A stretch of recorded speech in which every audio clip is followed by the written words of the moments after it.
हमारा ये एक्सपेरिमेंट होगा to study speed control of DC motor with field current and with armature current.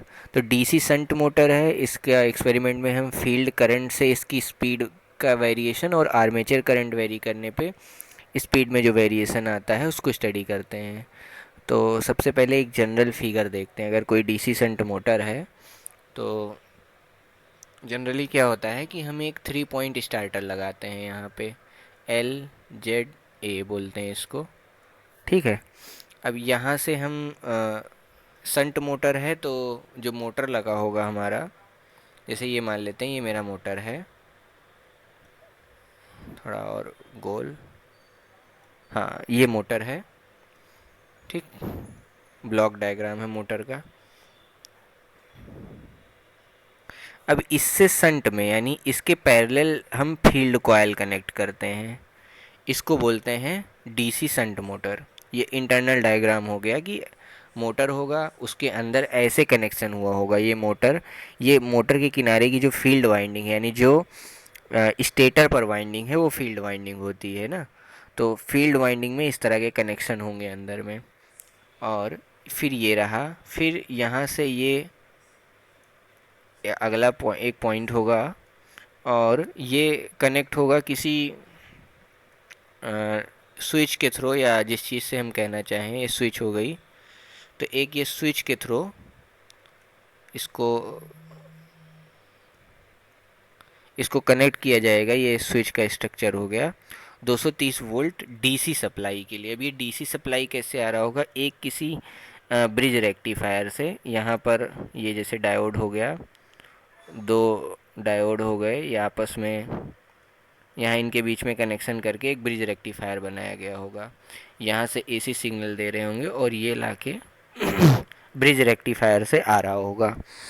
तो हम क्या करते हैं, जब हमें आर्मेचर करंट नापना होगा तो पहले जान लें आर्मेचर करंट और फील्ड करंट क्या है।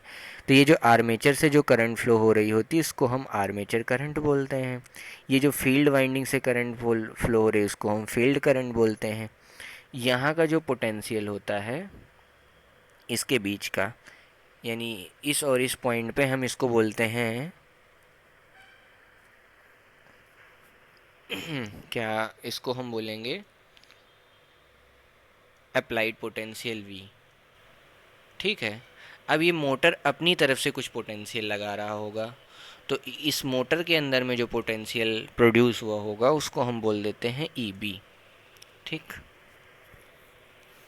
अब ये आर्मेचर है तो आर्मेचर के अंदर में जैसे ये आर्मेचर होगा इस पे ऐसे ऐसे फील्ड वाइंडिंग इसके ऊपर आर्मेचर वाइंडिंग हुई होगी। इस वाइंडिंग में कोई रेजिस्टेंस होगा आर ए, तो हम बोल देते हैं कि इसके अंदर जो रेजिस्टेंस है वो आर ए है। ठीक। तो अगर मैं यहाँ पर केवीएल लगाऊँ ऐसे इस लूप में, तो यहाँ मैं इसको प्लस बोलता हूँ, इसको माइनस, इसको प्लस, इसको माइनस, तो इसको बोलेंगे minus E B minus I A R A और plus I A R A.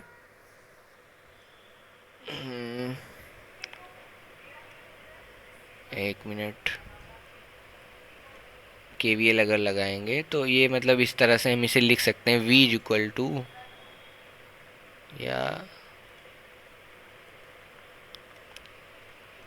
E B is equal to V minus I A R A लिख सकते हैं। ठीक है।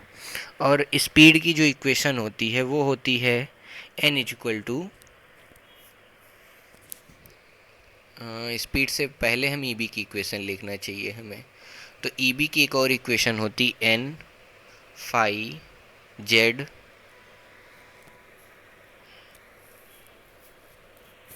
और अपॉन 60 ए,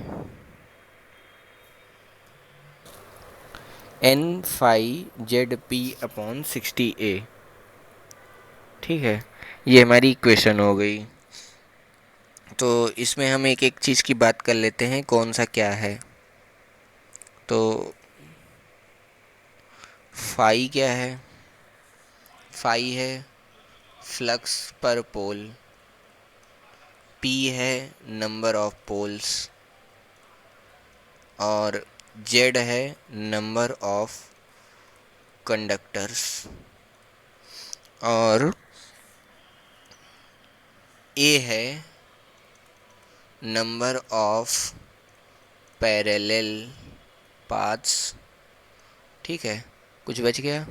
एन जो है हमारी स्पीड है और ई बी क्या है, पोटेंशियल है, एक बैक ईएमएफ है। ठीक है, या induced EMF in the motor है। तो ये ऐसा रहने वाला है सीन। तो अब ये दो इक्वेशन हो गई। इसमें हम एक चीज़ देख सकते हैं, अगर मैं इन दोनों इक्वेशन को 1 को और 2 को इक्वेट कर दूं तो n की कोई वैल्यू निकाल पाऊंगा। तो जो n की वैल्यू आएगी, n is equal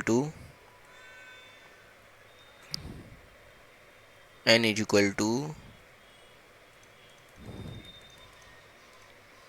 v minus I A R A upon P phi Z into 60A। तो इससे हम एक चीज़ देख पा रहे हैं, अगर n जब फाई बढ़ेगा तो n घटेगा, वैसे ही जब आर्मेचर करंट बढ़ेगा तो क्या कहते हैं, तो भी जो है स्पीड क्या होगी, घटेगी। यानी n is also inversely proportional to, या n is inversely proportional to resistance कह सकते हैं। रेजिस्टेंस बढ़ेगा तो स्पीड कम होगी। ठीक है, हालांकि यहाँ ये सब्सट्रैक्शन के टर्म में है, रेशियो इन्वर्स में नहीं है, बट हम कह सकते हैं आर ए बढ़ेगा तो स्पीड घटेगी। तो ये रिलेशन मिल जाता है। इसी रिलेशन से हम जब वैल्यू प्लॉट करेंगे तो आई ए और स्पीड के बीच में ग्राफ प्लॉट करना होगा। तो जब हम ये एक्सपेरिमेंट कर रहे होंगे तो हमारे पास दो चीज़ें होंगी, एक ये। पहला, जब हम आर्मेचर करंट निकालेंगे, या पहला चलिए फील्ड करंट निकाल लेते हैं। अगर हम फील्ड करंट निकालेंगे तो उससे हमें प्लॉट करना होगा। ठीक है, फील्ड करंट निकालेंगे तो यहाँ वाई एक्सिस पे हम स्पीड प्लॉट कर देंगे, और जब हम आर्मेचर करंट निकालेंगे तो उसको स्पीड के थ्रू प्लॉट करेंगे। तो इस केस में हमें ऐसा ग्राफ लगभग मिलेगा और इसमें कुछ ऐसा ग्राफ मिल रहा होगा। अब आगे बात करते हैं कनेक्शंस की दोनों एक्सपेरिमेंट के। तो ये सर्किट देखिए, हमें जब फील्ड फील्ड की करंट नापना हो तो यहाँ एमीमीटर लगाएंगे, और जब हमें आर्मेचर की करंट नापना हो तो यहाँ यहाँ जब फील्ड की निकालना हो तो यहाँ एमीमीटर, और जब आर्मेचर की निकालना हो तो यहाँ एमीमीटर लगाएंगे, और ये ऐसे वोल्ट मीटर लगेगा। और रिहोस्टेट हम लगाएंगे करंट को कंट्रोल करने के लिए। तो यानी फील्ड को कंट्रोल करना होगा तो फील्ड के साथ रिहोस्टेट, और जब इसको कंट्रोल करना होगा तो इसके साथ रिहोस्टेट। अब बात करते हैं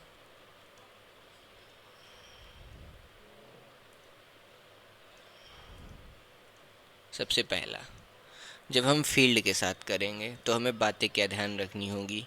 फील्ड में ये रेटेड स्पीड से एबव रेटेड स्पीड से एबव हमारी स्पीड जाएगी। ठीक है, और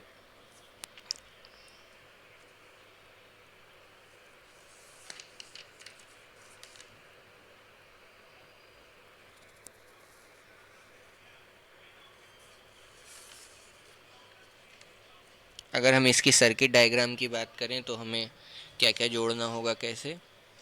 ये रहा input DC 230 volt plus minus, ये यहाँ से कनेक्शन जाएगा 3 पॉइंट स्टार्टर में LZA में, इससे निकलेगा। और हम इवेलुएट करने वाले हैं फील्ड को, तो यानी फील्ड वाइंडिंग में हम रिहोस्टेट जोड़ेंगे, यानी यहाँ से जेड से हम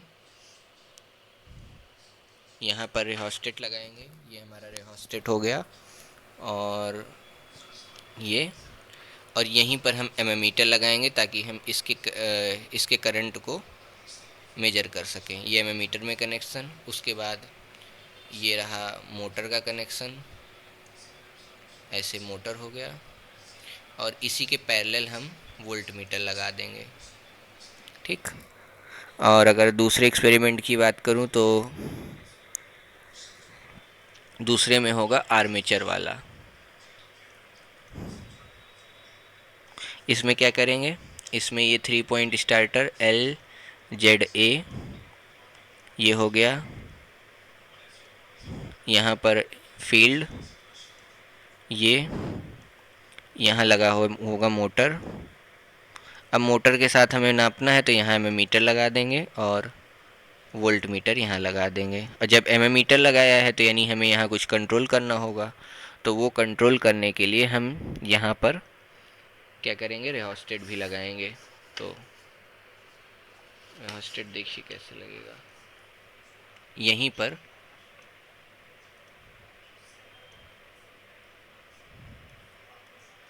ये हमारा रेहोस्टेट लग गया। ठीक, और ये दोनों चीज़ें चली जाएंगी 230 वोल्ट डीसी में। ये डीसी कैसे दे रहे हैं, हम रेक्टिफायर के थ्रू दे रहे हैं। ठीक, अब बात कर लेते हैं कनेक्शन कैसे करना है।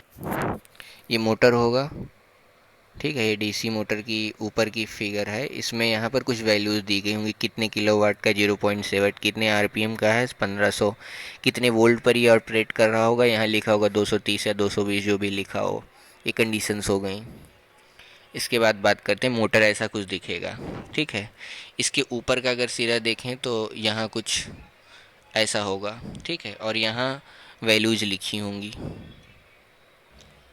यहाँ A1 A2 लिखा हुआ है, F1 F2 लिखा है, यहाँ A1 A2 लिखा है। और यहाँ भी ये जो हमारी किट होगी लैब में, यहाँ A1 यहाँ A2 ऐसे, यहाँ F1 यहाँ F2 लिखा होगा। ठीक, अब हमें क्या करना है, ये रहा हमारा डीसी स्टार्टर, ये डीसी रेक्टिफायर, और ये हो गया ये वोल्ट मीटर, ये एम मीटर, और ये आर्मेचर और फील्ड के लिए दोनों को ऑन किया गया है। ये 3 पॉइंट स्टार्टर। ठीक, और यहाँ एम मीटर ख़राब हुआ होगा तो इसके लिए अलग से एक एम मीटर यहाँ जोड़ा गया है। ठीक है, ये एम मीटर लगा है, ये वोल्ट मीटर लगा है, ये एम मीटर लगा है। तो एक इसमें फील्ड के लिए होगा, एक इसमें आर्मेचर के लिए होगा। ठीक है, तो अब हमें क्या करना है,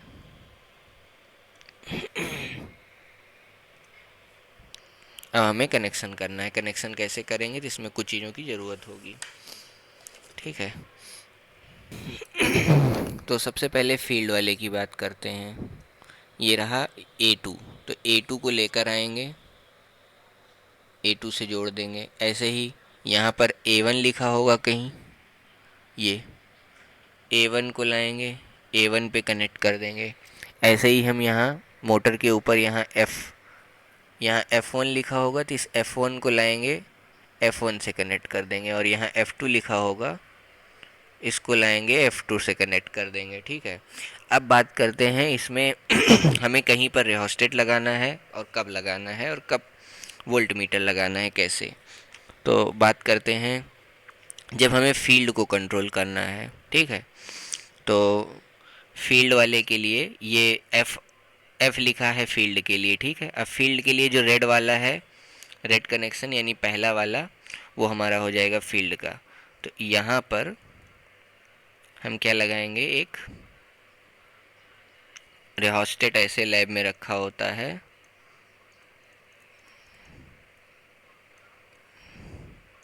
वहाँ रेहोस्टेट होगा लैब में। एक रेहोस्टेट का कनेक्शन लाएंगे, यहाँ ऐसे देंगे F2 में, या फील्ड वाइंडिंग में ही हमें लगाना है तो फील्ड वाइंडिंग के लिए, और इसको लाएंगे यहाँ ऐसे कनेक्ट कर देंगे। और ये इस पर स्लाइडर होता है, इसको एक बार बीच में स्लाइड करके रोकेंगे, एक बार किनारे ले जाकर रोकेंगे, जिससे हम फील्ड वाला कंट्रोल कर लेंगे।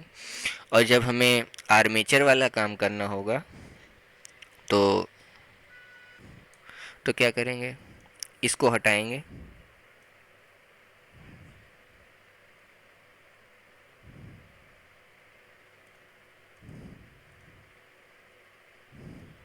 अब आर्मेचर वाले को पकड़ेंगे। जैसे ये आर्मेचर वाला है, इसको पकड़ा, और इसके बीच में हम अपना रेहोस्टेट,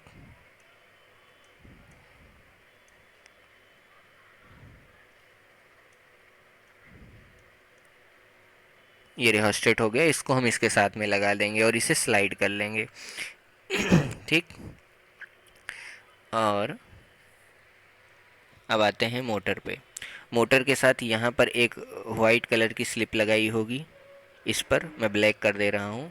वो स्लिप क्या करेगी, रिफ्लेक्शन से यहाँ टेकोमीटर रखा जाएगा। ये टेकोमीटर इससे रीड करेगा कितनी बार रोटेट कर रहा है, ये आरपीएम में वैल्यूज़ देगा। फिर हम इसका ग्राफ प्लॉट करेंगे। ग्राफ प्लॉट करने के लिए सबसे पहले हमें ऑब्जर्वेशन टेबल चाहिए होगी, तो फील्ड के लिए चाहिए होगी, और फील्ड करंट IF और आर्मेचर करंट IA के लिए हमें ऑब्जर्वेशन टेबल चाहिए होगी। यहाँ क्या होगा, सीरियल नंबर, यहाँ रेजिस्टेंस की वैल्यू, रेजिस्टेंस को एक बार मिनिमम करेंगे पहला, दूसरा रेजिस्टेंस को मिड पर ले जाएंगे, और तीसरा रेजिस्टेंस को मैक्सिमम पोजीशन पर ले जाएंगे। ठीक, यहाँ पर IF को प्लॉट कर लेंगे, जो IF की वैल्यू एममीटर से आ रही होगी, फील्ड वाले एममीटर से, यानी फिगर में देखें तो यहाँ कहीं लिखा होगा, यहाँ कहीं फील्ड लिखा होगा तो फील्ड वाला एममीटर होगा, यहाँ कहीं लिखा होगा दूसरे का एममीटर आर्मेचर का, तो आर्मेचर वाला अलग लगा होगा। ठीक है, तो ये हो गया। फिर यहाँ इस कंडीशन पे जो स्पीड आ रही है आरपीएम में स्पीड आएगी टेकोमीटर पे, यहाँ यहाँ यहाँ नोट करेंगे। फिर ऐसे ही सेम टेबल बनाएंगे, serial number, resistance, armature current और स्पीड की। यहाँ रेजिस्टेंस मिनिमम, मिड और मैक्सिमम, यहाँ पर IA की वैल्यू, फिर यहाँ स्पीड की वैल्यू, IA की वैल्यू, स्पीड की वैल्यू, IA की वैल्यू, स्पीड की वैल्यू, ये हमें करना होगा।